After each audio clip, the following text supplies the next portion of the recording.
When Hussein radiallahu anhu, before he took this journey, Yazid had made Ibn Ziyad a governor of Kufa.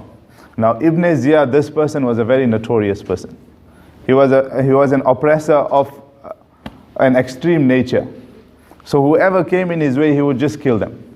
He would not allow anyone to speak or talk anything. When Ibn Ziyad became the governor of Kufa, Yazid was unaware of what Ibn Ziyad is doing. But what the first thing he done was he assassinated Muslim bin Aqil rahmatullah alayh. The person who Hussein radiallahu anhu sent, and 12,000 people took pledge of allegiance on his hands to say that we accept Hussein radiallahu anhu. He assassinated him. Some people say that Ibn Ziyad put pressure on these 12,000 people to break their allegiance with Hussein radiallahu anhu and accept the allegiance of himself, Ibn Ziyad. That accept me as your leader, not Hussein. So these 12,000 people, fearing their lives, they broke their allegiance, and they were the cause of killing Muslim bin Aqil.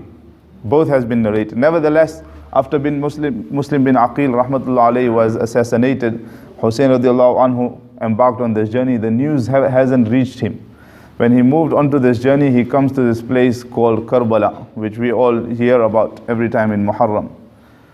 This place of Karbala, Hussein radiallahu anhu receives the news of the assassination of Muslim bin Aqil. So he halts there. He puts his camp there, he waits, and now he says, shall I go into the city or shall I return back to Makkah?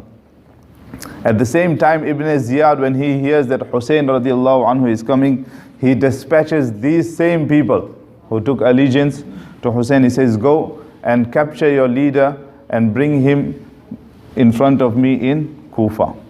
These same 12,000, or some of these 12,000 people were dispatched.